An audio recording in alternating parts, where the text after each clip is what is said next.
I'm Cecil Castellucci, and you're listening to the True North Country Comics Podcast.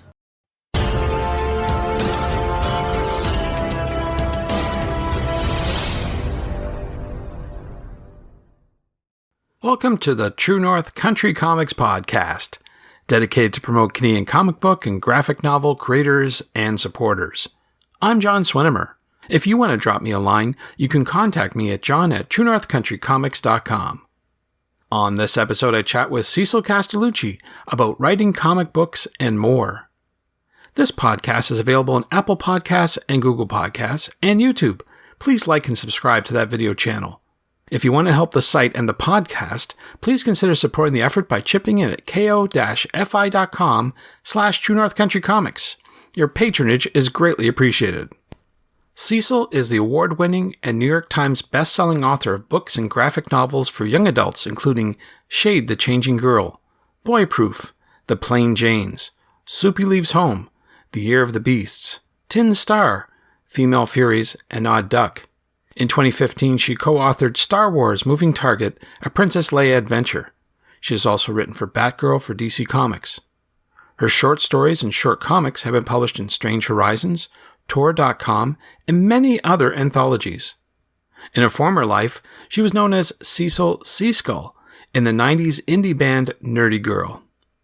She's written 3 opera librettos, Les Aventures de Madame Merveille, world premiere in 2010, Hockey Noir the Opera, world premiere in 2018, and Metternich, Princess Pauline von Metternich, world premiere in 2021.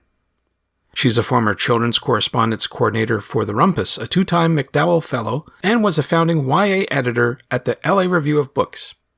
Recently, her graphic novel Shifting Earth was published by Berger Books. Her most current effort is Star Wars Hyperspace Stories No. 6. The premise of Star Wars Hyperspace Stories Issue 6 goes like this. Long before his infamous run-in with Han Solo, Greedo was a rookie crook trying to rise through the ranks of Jabba the Hutt's gangster organization. But his young ambitions are quickly derailed when a big deal goes south, and Greedo is set up to take the fall by Jabba's latest romantic companion. Can Greedo make it out alive, or will he find himself the latest offering to Jabba's pet Rancor? I want to let you know this interview was recorded in a cafe on a busy street of Los Angeles, so I apologize in advance for the background noise. So without further ado, here's my chat with Cecil Castellucci about writing comic books and more. So I'm here with Cecil Castellucci on the streets of Los Angeles doing a great interview at a coffee shop. So Cecil, thank you very much for taking time to chat with me. Thank you. It's nice to see you again. Yeah, absolutely it is. After all these years, it's great to meet up and see you in person. So I appreciate your time. Before we get started with all the questions, I want to ask you, what are you reading today? What's on your bedside reading table? I'm about to crack open Sina Grace's new Superman book. It's a young adult Superman. I feel like it's called Seeds of the Future, or Seeds of something. And I'm really looking forward to it because I know from just talking with Sina Grace that he's doing something really interesting with a young Clark Kent. So that's up on dock. And then I've been reading this book called Astrid and Veronica by Linda Olson. I'm halfway through. It's she's like a New Zealand author, but it's like about this writer who's holed up in a cabin in Sweden and is like, has writer's block, and she meets this sort of old woman, and they, through their trauma and grief, sort of befriend each other and help heal each other. Sounds good.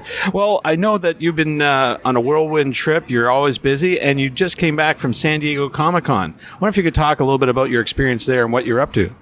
Sure. San Diego was great. It wasn't the best San Diego that I've ever been to. It wasn't the worst. You know, it was just like a good, great, solid San Diego, which is nice after the pandemic and after it not being there. It was like good. And it was really interesting because of the strikes. Obviously, Hollywood wasn't there, which made so that it was very crowded in the floor. I think people were buying books like crazy. All the panels, you know, my panels that I was on there usually full, but they were like super full, packed panels because nobody was sleeping out for Hall H. It was like empty. So that was really great. Like I said, I did 9 panels. one of the panels I'd pitched, I was really proud of, was called Home Space. And it was about comics and stories that are set in our home universe, in our home solar system. So, on Earth, the moon, Mars, And it was me, Brandon Easton, Mark Russell, Karina Bachenko, Paul Cornell, with a planetary scientist, Emily Lakdawala, who was the moderator. And so that was really, really cool. Yeah. That's cool. Yeah, so the panel sounds really cool. But this was a focus on science, was it? It was sort of like, why is it important to tell science fiction stories that take place in our home solar system?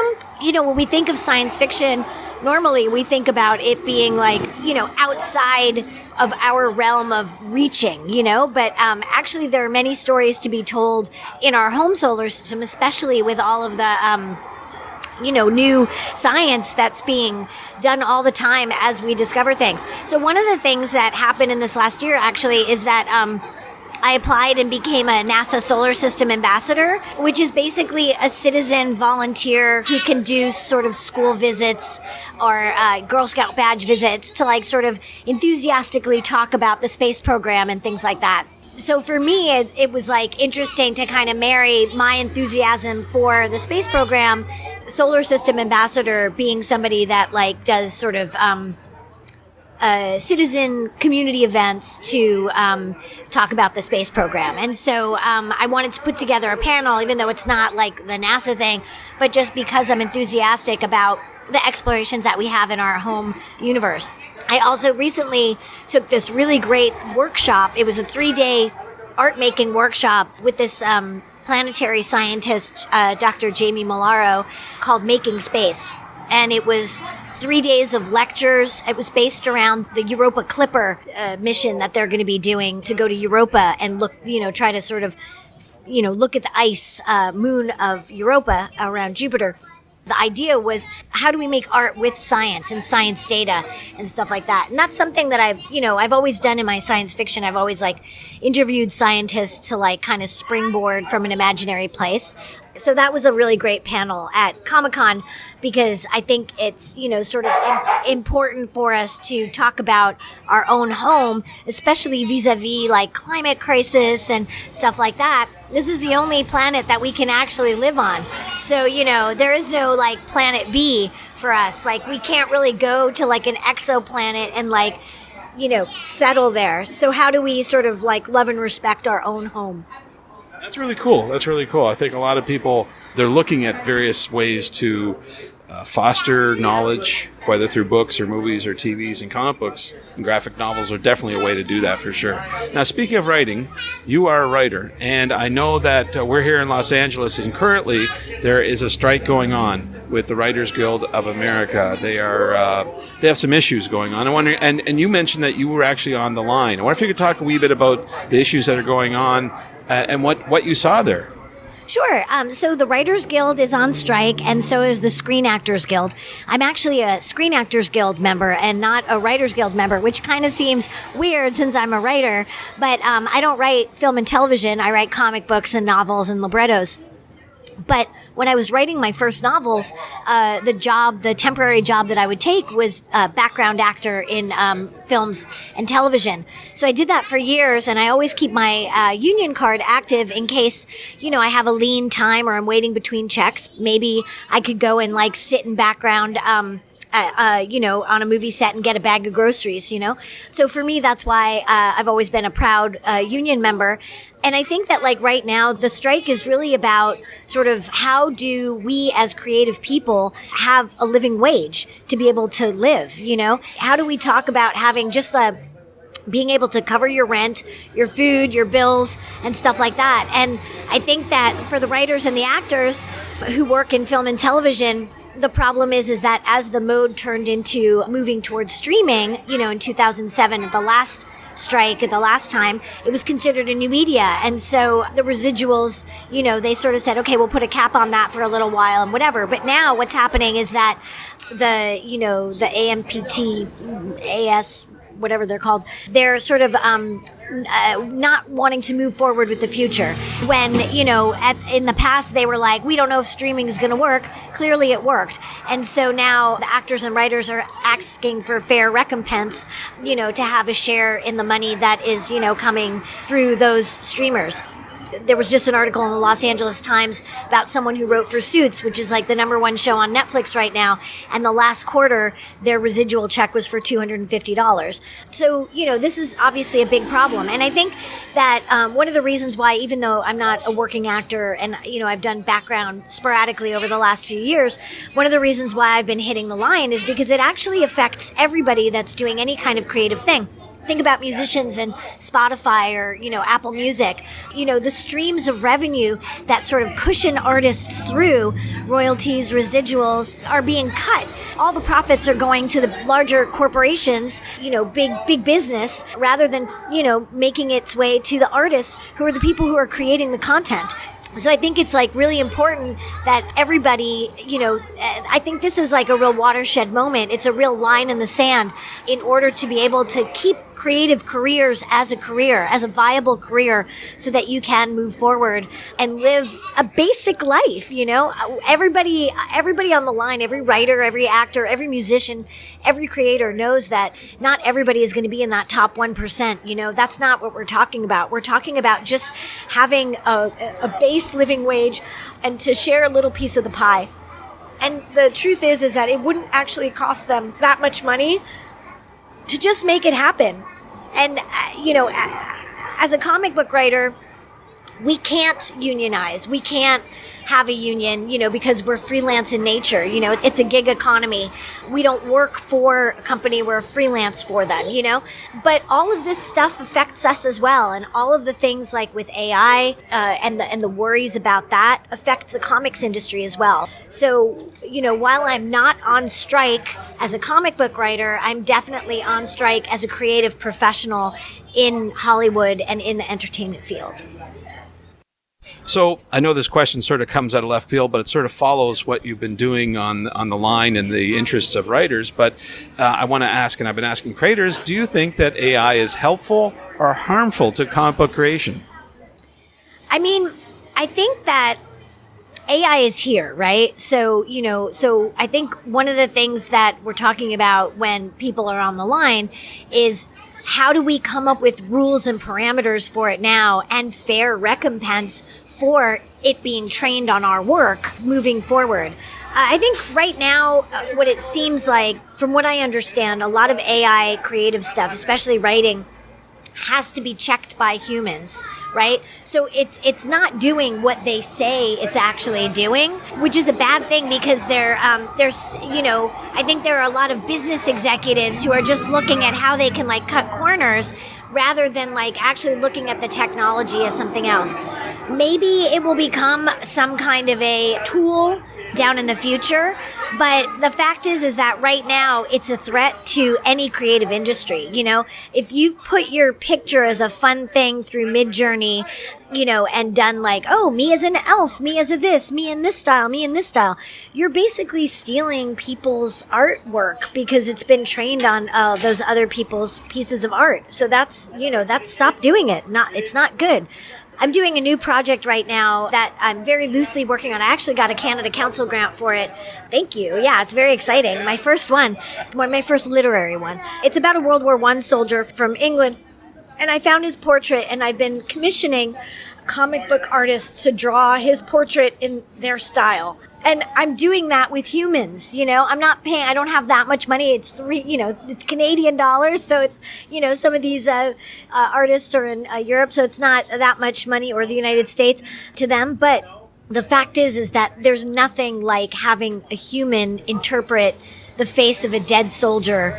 There's just a haunting beauty to it that AI just can't replicate. And I think it's important to remember that we have to pay artists. And it really comes down to the same exact thing, AI is here.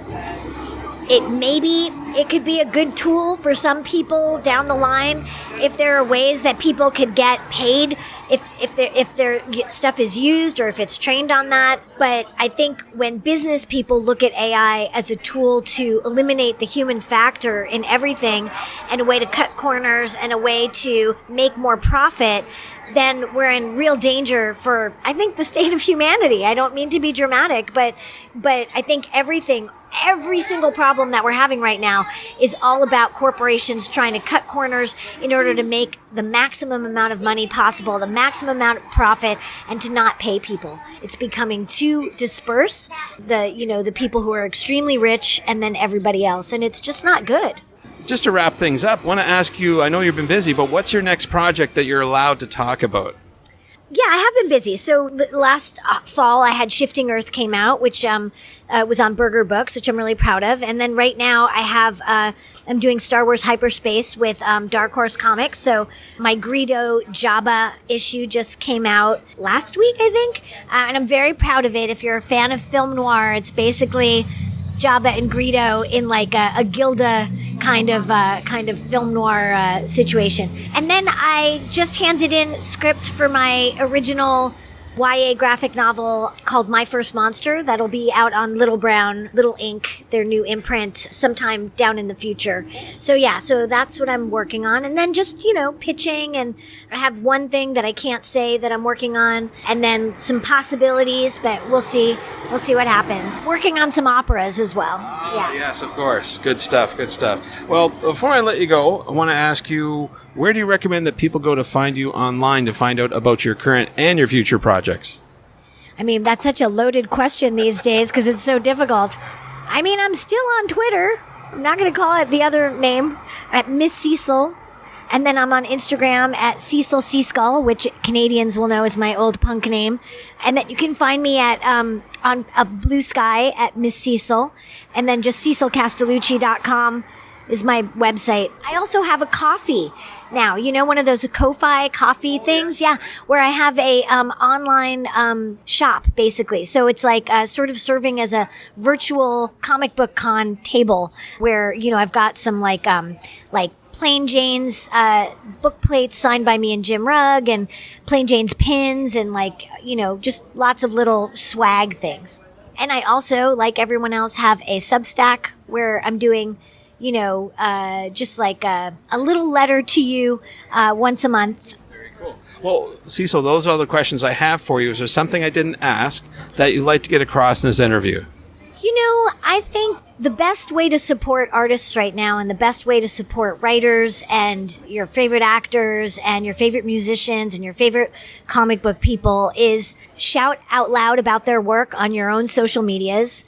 Request their books at libraries, request their songs on, listen to their songs on all the streaming things, watch shows, go to movies on opening weekend, leave reviews for books on all the places where you can leave reviews for. This is a time where artists really need to be supported. Anybody can do that by just like being an enthusiastic loudmouth about the things that they love. Thanks to Cecil for the chat. You can discover more about Cecil on Instagram at Cecil Seaskull. That's CecilSeaskull, and online at CecilCastellucci.com.